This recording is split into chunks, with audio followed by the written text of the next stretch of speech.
Hey, good morning and welcome back to All That Matters Online. We're moving into a lot of gaming matters programming today. And right now we're going to be talking esports with one of the biggest names in the esports world. I've got my FaZe Clan shirt back on, and we're excited to have FaZe Clan CEO Lee Trink back on stage with us, but he's joined by a founder and one of the most recognizable faces in the esports world, FaZe Apex, a founder of FaZe Clan. Now, for those of you who don't know too much about FaZe Clan, they were founded in 2010. They are the world's most prominent and influential gaming organization. They are ranked #1 on the global esports power ranking. They are the most talked about esports team on Twitter this year to date. They've achieved over 1 billion views on YouTube just as an organization. They have 230 million fans across the world. They have 39 esports players across 8 teams. They have 85 content creators, including NBA star Ben Simmons and artists such as Offset and Lil Yachty. They have collaborations with partners such as Champion, NFL, Manchester City, Kappa, Clot, the LA Kings, and many, many more. So please welcome Lee and Apex. Welcome to All That Matters Online, guys. Thanks for having us. So Lee, it's been a year since we last saw you. Now, it's obviously been a bit of a tumultuous year for everyone, but it's never a dull moment in FaZe Clan land. What's changed for you since we last saw you in Singapore? And by the way, you gave me this shirt a year ago today. Glad it still fits. It still looks great on you. So, well, look, we 1 year for us feels like I think 10 years or 5 years for most people. I think what we've done is delivered on a lot of the ideas that we put out and achieved a lot of the things that we said we were going to achieve. Some of the highlights, I think we did an incredible deal with Beats and Apple. I think that was super exciting. We did a collaboration with the NFL around merch. It's the first time that the NFL did an actual brand collaboration with a team outside of the NFL, of a non-American football team. And we were involved with the NFL draft. Other exciting things, we raised our Series A round and had some really notable investors that came in, like Jimmy Iovine, Pitbull, Nigel Houston, Ben Simmons, who you mentioned, not only an investor but a member, and Troy Carter, who has done a keynote previously at All That Matters. That's been exciting. We've had new signings. Rising star like Swag, FaZe Swag he's doing incredible. We signed Bronny, who's LeBron James's son, and I think Apex can talk a lot about that as Apex really did the recruiting there. We entered Valorant. We launched in Thailand, we keep moving. It's never a dull moment, and even in the pandemic, we found ways to keep things moving. We were about to launch our live business and our event business, which obviously wasn't going to go well in 2020, and we really turned that into a live streaming business. And look, we continue to do things that are exciting ourselves and exciting our fans. Tell us more about, obviously the gaming industry famously has been very successful through COVID, because of the existing digital and streaming setup it already had. But how has FaZe been impacted over the last 10 months? Well, look, there's certainly a lot of negative implications. The majority of esports, the professional esports competitions were canceled. Due to COVID. It hasn't stopped some of the pro-am stuff, and we've tried to be leaders in bringing a lot of entertainment and things online. But that's we've been severely hampered on that side. on the other side, we went and put our effort into expanding other areas. We launched FaZe Studios with Academy Award-winning producer Michael Sugar. That we're incredibly excited about bringing long-form entertainment to a youth audience and really thinking about how to present long-form content to an audience like ours. We don't think that we don't think that they've lost the appetite for long form content. We think that a lot of the traditional players just have lost the ability to connect to the current youth culture. We're doing another amazing thing. We're actually shooting it right now, a film starring FaZe Rug. It'll be the first FaZe Clan film that is going to kick off what we're calling kind of the FaZe Clan cinematic universe, where we're going to introduce more and more films that are somehow interconnected, almost the way Marvel has an interconnected universe. So look, we're for us, it's never stop. It's we've got a fire hose of opportunities, and look, we just, like I said, we want to keep us excited, and we want to keep our fans excited, and as long as we're doing that, it feels like we're going in the right direction. Okay, final question for you, Lee, before we move on to Apex. But you mentioned Thailand there, but how important is Asia Pacific to FaZe Clan? Critical. I think I made a big point of that when I was on the stage in Singapore last year, and thankfully we got our first kind of pilot market up and going before COVID hit. So in December we launched FaZe Clan in Thailand with both a FIFA online team and a PUBG mobile team, and it's been going, I really think, better than we could have ever imagined. We are really running the tables as far as the competitions. We've won, 4 country competitions in PUBG. We won all of Thailand in FIFA, and we're going on to the EA Championship Series. And so it's going really well. We amassed nearly a million followers just in Thailand since December. And we did it really in a very FaZe Clan way, where we were connected to culture and fashion and streetwear and music. And it really feels like a very natural expansion, and I think bodes well for us to launching more and more markets in Asia Pacific. Certainly, probably the most important market that we have, ahead of us right now is China. We're in some really exciting conversations about going into mainland China. We're talking to film companies, music companies. And again, we want to bring, obviously we're first and foremost esports and gaming, but I think that FaZe Clan sits sort of in the center of all of the other entertainment and sports companies, and ties them all together. And even though that's not as much of a thing in Asia, it's our intention to bring that to Asia and bring that idea and define gaming lifestyle in Asia with local players, with local Chinese players, and like we have all local Thai players. Thanks, Lee. We're gonna turn to Apex now. Apex, welcome to All That Matters online.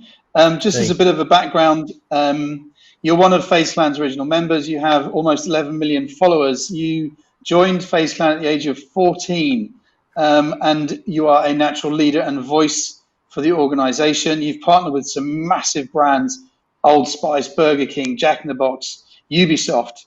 Welcome, Apex. Very keen to understand a little bit more about you and your role within FaZe Clan, because you're obviously a gaming content creator, but you're not a professional esports. You're not a competitive gamer, right? Yeah, correct. So, like you said, I joined FaZe Clan, crazy to say now, almost 10 years ago when I was 14, 24 now. Joined like a couple months before I turned 15. But so when I first joined FaZe, we were all about gaming and kind of gaming highlights on YouTube. So kind of like you see, soccer dribblers and they do the freestyle tricks, or like basketball highlights. That's kind of all we did at the time.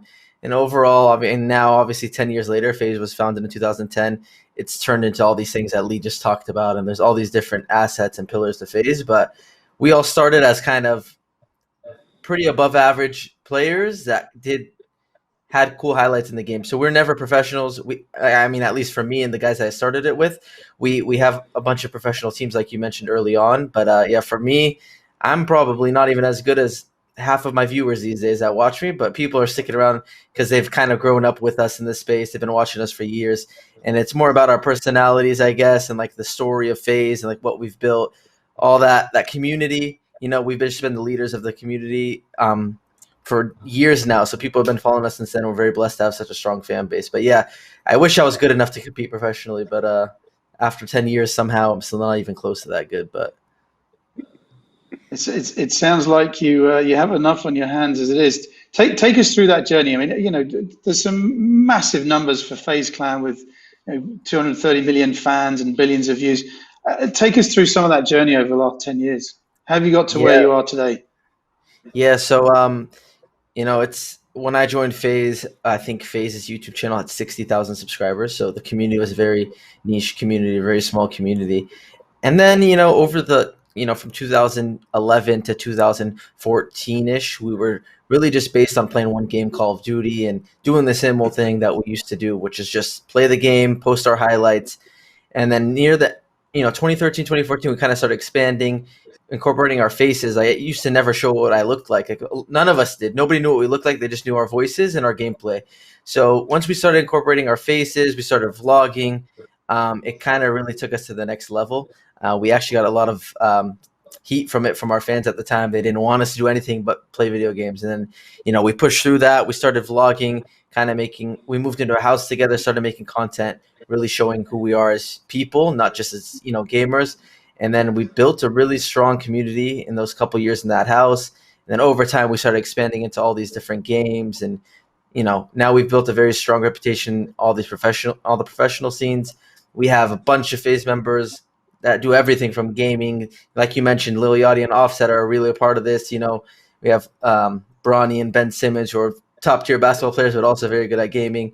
And yeah, it kind of went from just about YouTube to, you know, about everything: YouTube, esports, community, clothing, all that. And then now where I'm at today, I mean, I'm still trying to post YouTube videos as much as I can, but I'm more, you know, trying to work with Lee in the business that he's brought in and try to, you know, push FaZe forward on that level, while in the background we're still doing all the things that we've been doing and to stay true to who we are as people. And thankfully, all the guys that are here have been here for over 5 years, most of them, and they love it as much as we do. A lot of them have FaZe logo tatted on their skin, and every day we just continue to do what we do, and we're trying to push it forward and continue to grow.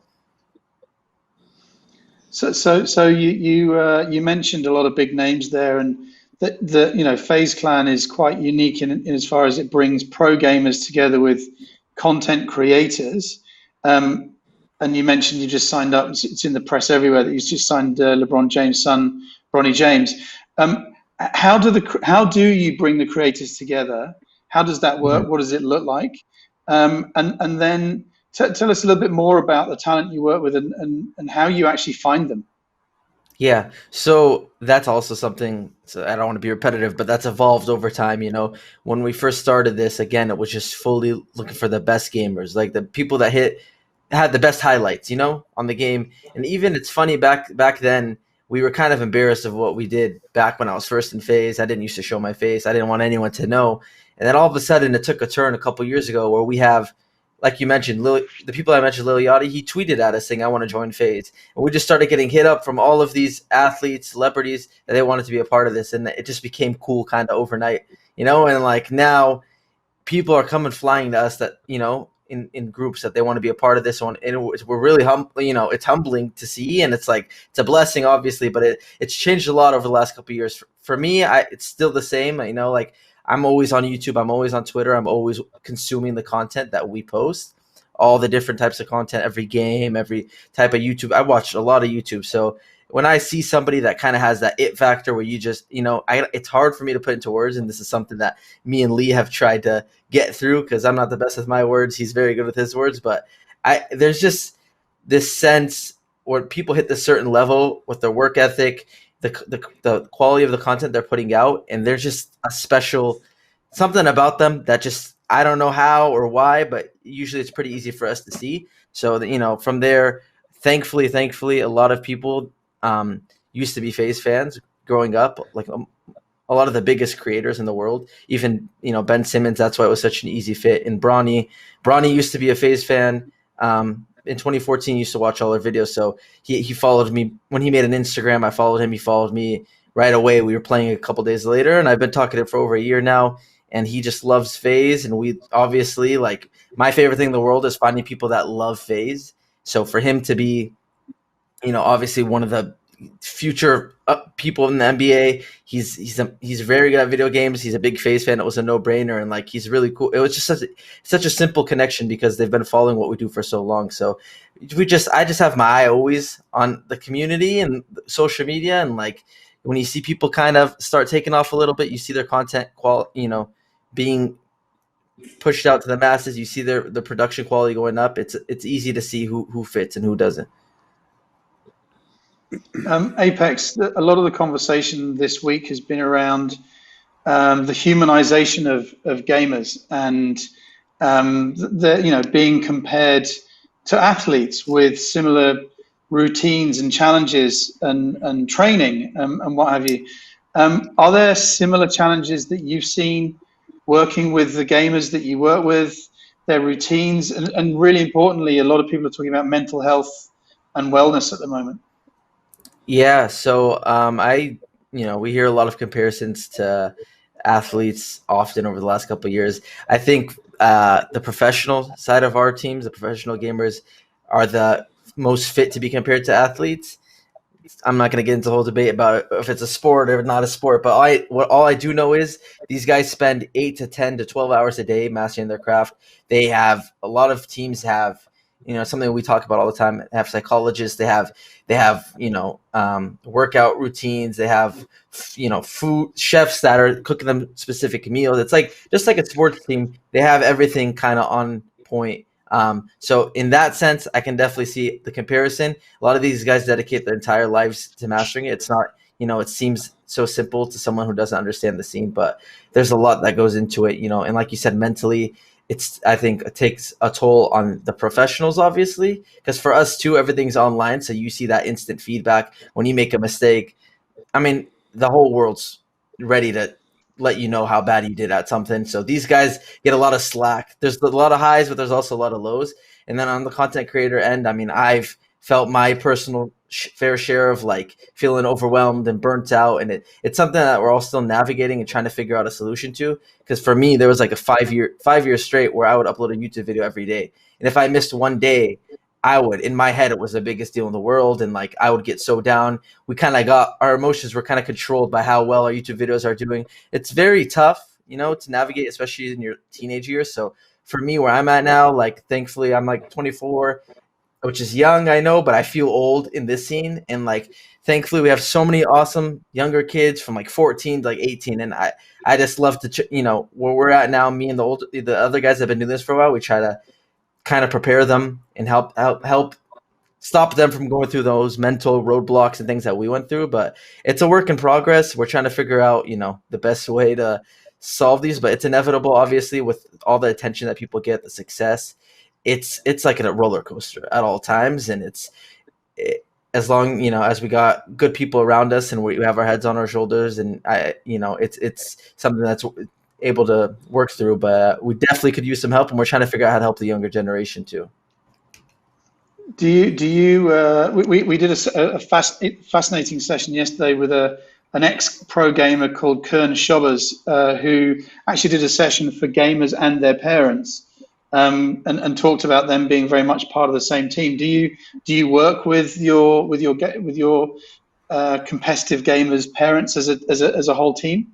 Yeah, so again, like, I'm so blessed to join when I was 14. So I've dealt with so much, in the last 9 years. So I've learned so much of like how things go. A lot has changed since I joined, but like, I've had a kind of an inside look at everything and everybody's situation, everybody that's been in FaZe. Like, so for us, when I find someone, like, for example, there's someone FaZe High Sky, who actually got signed when he was 11. This is a bit controversial, but I'm happy about it. Great kid, love him. When we first found him, me and Lee hopped on the phone with his mom or his dad, sorry, and kind of explained. I'm able to give a perspective to the parents that nobody else really can, because I was 14 when I did this. So a lot of these kids, when they're that age, I've been on the phone with like 3 or 4 of our members' parents when we're trying to recruit them, kind of explaining to them what FaZe is, how this can change their kid's life. And it's taken some convincing for some people, which is like, for me, it's like, it's funny to have these conversations because like they're kind of skeptical and like, I don't know. And I'm just like, give us 6 months and your kid's going to be making great money to take care of your family. And like, it's always thankfully we have such a strong community, and like it always ends up working out. And it's just like the best thing in the world to see. Like High Sky, who's like 13 now, joined when he was 11, just seeing what he's done since he joined and like how his life has changed, how he's grown as a kid and like a person. It's like one of the most rewarding parts for me. I absolutely love everybody that we recruit to FaZe.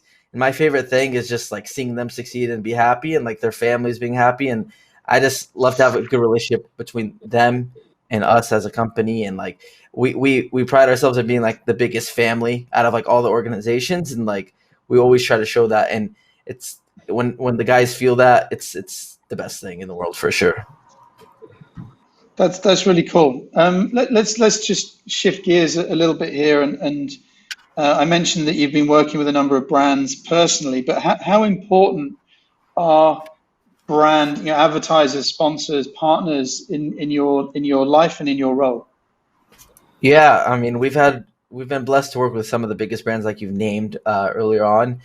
For us, we kind of got our start working with one of the first brands we partnered with, G Fuel, back in 2014. We didn't have that much money. Anything we did was based on our YouTube ad revenue that we put back into the company, So having brands that are kind of able to put up the capital allow us to get our biggest ideas and like actually make them happen, So like we were able to get a house that took us, if we didn't get that house that was funded by G Fuel early on, we wouldn't probably be here talking to you right now.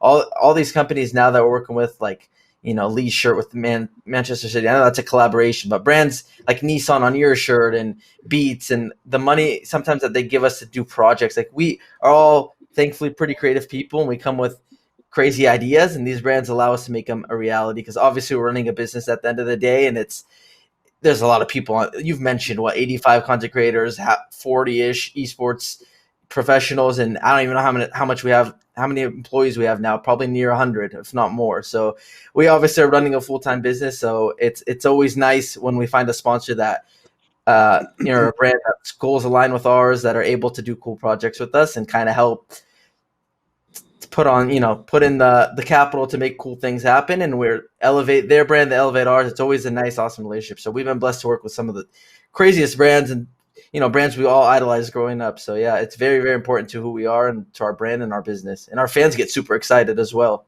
when they see us announce like a brand that they love too. So you mentioned Nissan, and you mentioned G Fuel. There you go. And that wasn't even on purpose either. We brought Lee back here, and let's keep talking about brands with both of you. How can brands get into gaming? How can brands work with a team, a gamer, or a creator? Lee, let's put that to you first. So, what we find really works best is if we collaborate on creating some content together.